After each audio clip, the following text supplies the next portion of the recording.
양양 지역에서 2차례나 무산됐던 화상 경마장인 장외발매소 사업이 다시 추진되고 있습니다. 양양군이 동의한 가운데 일부 단체에서 반발하고 있습니다.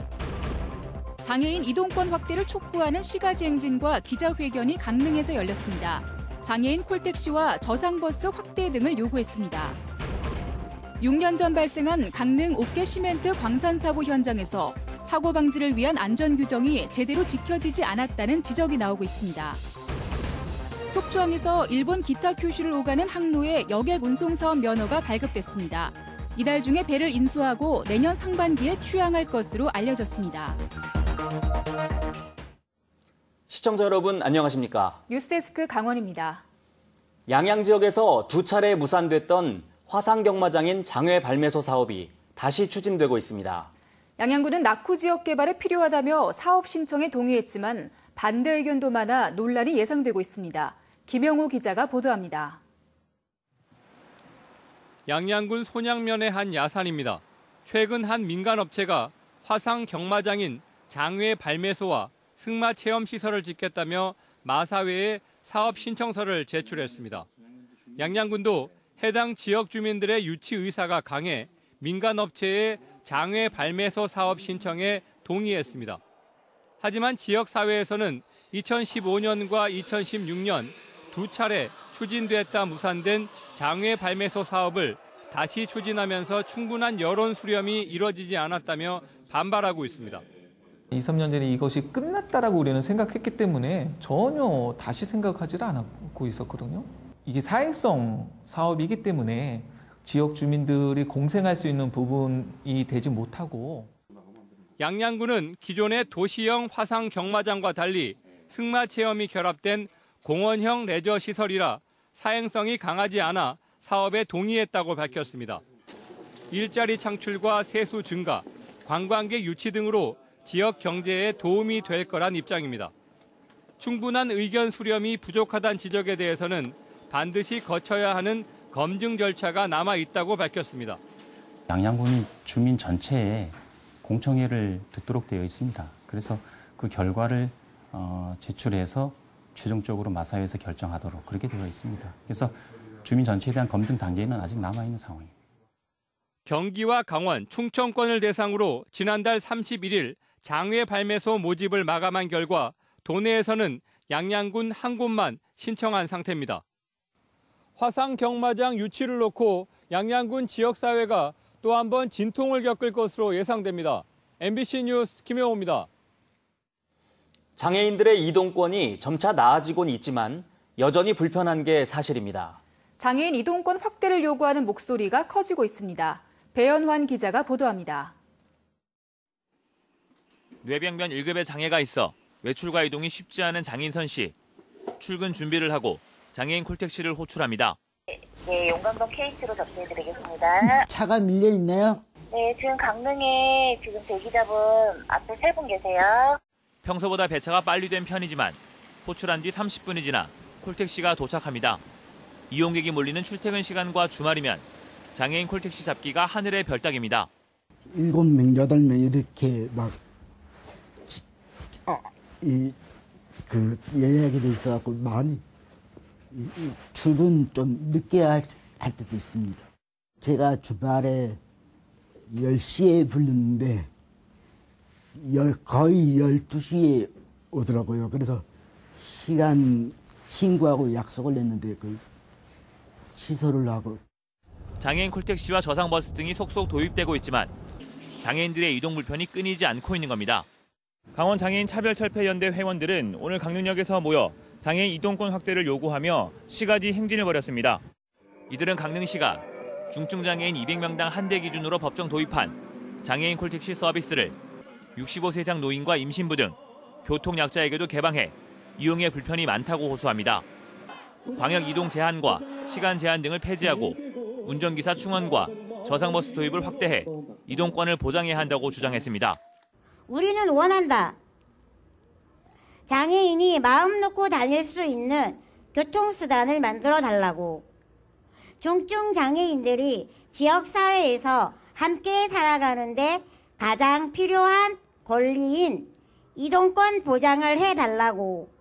강원장애인차별철폐연대 등은 이동권 확대를 목표로 시군 릴레이 시위를 이어갈 계획입니다. MBC 뉴스 배연환입니다.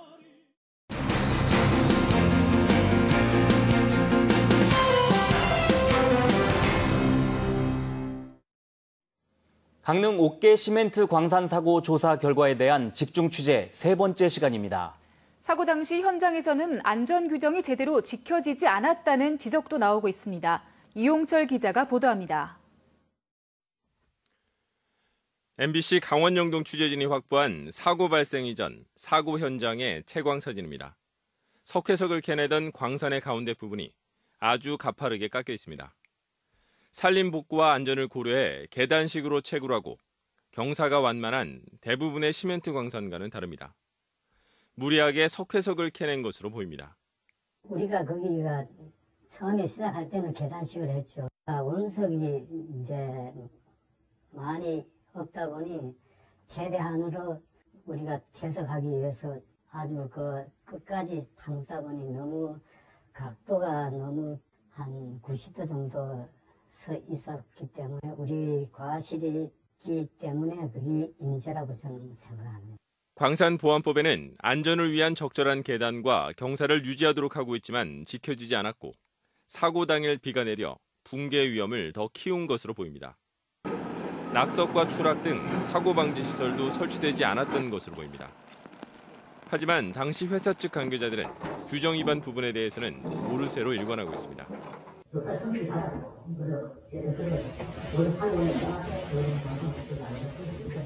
사실에 대해서는 모르고 계신 거네요. 이처럼 광산 안전 규정 위반 의혹까지 있지만 사고 원인이 자연재해로 결론나면서 사고 책임을 지고 형사처벌을 받은 사람은 아무도 없었습니다. MBC 뉴스 이용철입니다. 감사에 적발된 유치원의 실명이 공개된 데 이어 초중고등학교의 감사 결과도 오는 15일까지 공개됩니다. 그런데 공개된 감사 결과를 확인하는데 적지 않은 불편을 감수해야 합니다. 이재규 기자가 취재했습니다. 강원도 교육청 홈페이지, 지난해 12월 감사 결과를 열어봤습니다. 강원 외국어 고등학교는 수행평가 관리를 제대로 하지 않아 기관 경고를 받았습니다. 특정 수행평가 영역에서 모든 학생에게 100점을 주고 수행평가 내용보다는 글자체와 여백 설정 등 외적인 요소에 치중해 평가를 했다는 지적을 받았습니다. 영월 공고는 2016년 1학기 평가시험에서 25문제 중 5문제를 2015년 시험과 똑같이 출제했다 경고 요구를 받았습니다. 강원도 교육청은 초중고 감사 결과를 오는 15일까지 실명으로 홈페이지에 모두 올릴 계획입니다. 예, 전국 17개 시도교육청 감사관 협의회 감사 결과에 따라서 11월 15일 목요일까지 각급 학교 감사 결과를 홈페이지에 공개하기로 결정하였습니다. 하지만 자료 찾기가 여간 불편하지 않습니다. 감사 결과 페이지를 찾는 것도 어렵지만 학교별 감사 지적 사항을 확인하려면 일일이 파일을 열어봐야 합니다.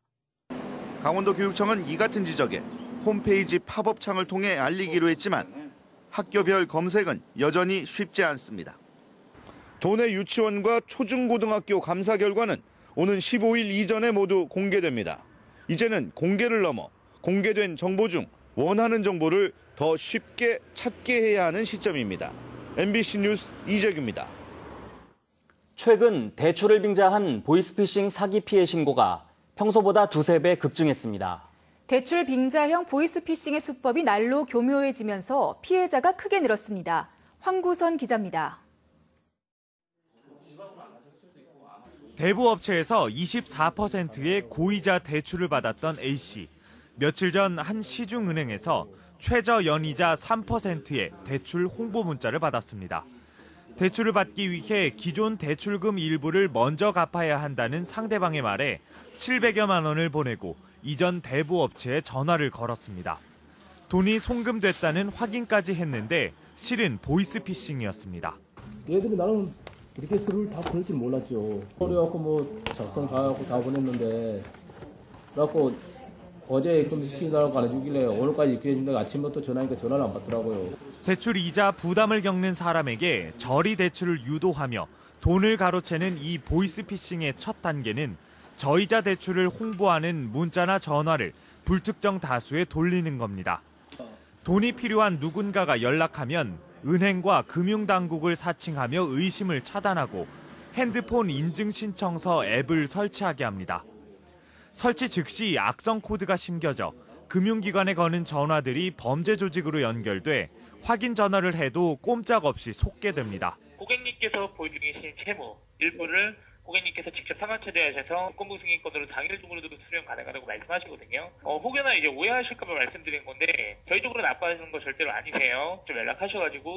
돈을 보내고 이전 대출 기관에 확인 전화를 해도 결국 보이스피싱 조직하고 통화를 한 셈입니다. 피해자분들께서 휴대폰에 그 악성 어플을 설치하셨을 때 그 금융감독원이나 은행과 통화가 되는 게 아니라 특정 보이스피싱 범인들과 직접 통화가 이루어지는 경기 침체에다 대출 문턱까지 높아져 올 들어서만 2배가량 대출 빙자 보이스피싱이 늘었습니다. 대출 절차를 밟을 때 전화나 문자, SNS 메신저 등을 통하지 말고 직접 시중은행을 찾아 대면 상담을 해야 보이스피싱 피해를 최소화할 수 있습니다. MBC 뉴스 황구선입니다.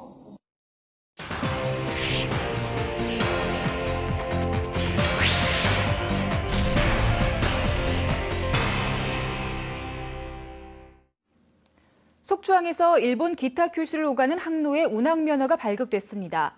강원도와 속초시에 따르면 최근 해양수산부는 갤럭시 크루즈 선사가 신청한 속초와 일본 기타 큐슈를 잇는 항로의 여객 운송사업 면허를 발급했습니다. 선사는 이달 안에 선박을 인수하고 수리 등을 거쳐 내년 상반기쯤 취항할 것으로 알려졌습니다. 러시아 블라디보스토크 항로는 항만 여건이 좋지 않고 동해안의 DBS 크루즈 회리와 항로가 중복되는 점을 감안해 운항하지 않기로 했습니다. 노후 화력발전소 가동을 중단한 결과 대기질 개선 효과가 있는 것으로 나타났습니다. 환경부와 국립환경과학원은 지난 3월부터 6월까지 강릉 영동화력 2호기 가동 중단 기간에 초미세먼지 농도를 측정한 결과 2015년과 2016년 같은 기간의 평균보다 13.7% 감소한 것으로 조사됐습니다. 또 모델링 결과 강릉 지역의 초미세먼지 평균 농도는 하루 최대 4.2%, 시간 최대 10.2% 줄어든 것으로 나타났습니다. 앞으로 18년간 강원도가 미시령 관통도로에 지원해야 할 손실 보전액이 3천억 원이 넘을 것으로 추산됐습니다. 강원도 의회에 제출된 행정사무감사 자료에 따르면 오는 2036년까지 강원도가 미시령 터널에 지원해야 할 재정 부담액은 3,620억 원으로 예상됐습니다. 손실 보전액은 미시령 터널 실제 통행량이 예측보다 적으면 강원도가 부족분을 보전해준다는 협약을 체결한 데 따른 것이며 지난해 서울 양양고속도로 개통으로 격차가 더 커지면서 비용 부담이 늘게 됐습니다. 평창 동계올림픽 1주년 기념식을 강릉에서 개최하겠다는 계획에 반발한 평창군수와 주민 대표들이 최문순 도지사와 간담회를 열었지만 서로의 입장차만 확인한 채 끝났습니다. 한왕기 평창군수와 장문혁 군의회 의장, 박덕수 번영회장 등은 최 지사를 만난 자리에서 올림픽 1주년 기념식의 강릉 개최는 주 개최지인 평창 군민들을 무시한 처사라며 계획을 철회하고 평창에서 기념식을 개최하라고 요구했습니다. 하지만 최 지사는 협소한 장소 등으로 강릉 개최가 불가피하다는 입장을 밝혔습니다. 평창군 번영회는 대규모 항의 집회 등 반대 운동에 돌입할 계획입니다. 뉴스를 마칩니다. 시청해주신 여러분 고맙습니다.